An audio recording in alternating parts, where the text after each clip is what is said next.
Okay, what I want to have a little look at today is standing waves. But before we look at standing waves, let's just ask ourselves about waves in general. So here's a sine wave, and here's the usual formula for a wave.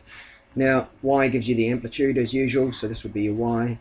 And the problem is that we actually now have two independent variables, x and t. So you could draw two graphs here. If t was our independent variable, we'd have to do it at a fixed x. That means we would basically be looking at one point in space while time changed. And that would be our graph of it for that one point in space. So we'd still get the wave. Or we could do our wave for x, but that would be at one time for t equals. So this would be for x equals x naught, if you like, and this would be for t equals t naught. So we've actually got two independent variables, and we need those because a wave is changing not just in time but in space. Now we're used to the omega equals 2 pi f, so that one's giving us our frequency of our wave, how many times it happens a second, radians per second times seconds. But we've got a new thing in here called k, and that's k is our wave number. Basically, a wave number is going to give you our size of our wave. I mean, what you've got to ask yourself with any wave is, in terms of, it's got a wavelength, but how many wavelengths fit into a meter? And that's where our little k comes into. So k actually equals 2 pi over wavelength. So if we look at that little formula, we go, okay, what is that telling us? Well, 2 pi radians is saying 2 pi radians, and it's dividing by the length. So k is equal to how many radians per meter. Obviously, if we do 2 pi radians in 2 pi meters, then that would give us a k of 1. So that would be a wavelength, a full wavelength that was 6.28 meters long. Right? If our wavelength is very small, right? So if our wavelength is like in micrometers, that's a very small thing, then we're going to get a lot of radians per meter, right? And if our wavelength is very big, like a radio wave, so that's a much bigger number than 2 pi, then we're not going to get many radians per meter. So this is like radians per meter. So that's wave number.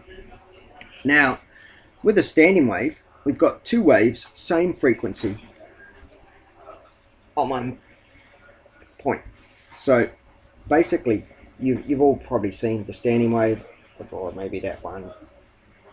We've got, would be the second harmonic. Remember, the formula for this is n times wavelength over 2 equals L. So the first harmonic is half a wavelength equals L, then you've got wavelength equals L, then 3 over 2 wavelengths equals L. So remembering that these are antinodes, nodes, nodes, antinodes, nodes, that sort of thing. But what is it? That's what I wanted to talk a little bit about. This is a standing wave. And a standing wave, basically, we might see that one going up and down, this one going up and down and up and down. The thing to remember about this is that at a certain point in the cycle, there's actually nothing on that string. As this one comes up, this one comes down. There's nothing. It'd be nice to, I'd like a high-speed camera so we could see that.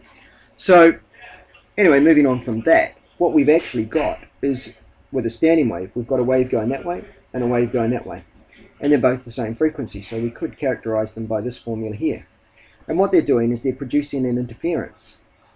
So they're continuously moving into each other, and even when the two big amplitudes move past each other, one of them will be up here, one of them will be here, and so that node stays a node. So it's an interference process where we have this formula being obeyed. N wavelengths over 2 equals L. So what's the actual formula if we do that addition? If we add those two waves, obviously one will be a sine kx minus omega t. They're going to be the same frequency. The other one's going to be kx plus omega t. That just tells us that it's moving in the opposite direction. And if we do the maths with that, I think you're all used to adding sines together. Two sines give you, what do they give you? Sine plus a sine gives you 2 cos a minus b over 2 times the sine of a plus b over 2. So anyway, we end up with this formula for the standing wave, which is equal to 2a naught sine kx, and then we've got cos omega t. So this is what I thought would be a little interesting thing to look at, since we're looking at the standing waves.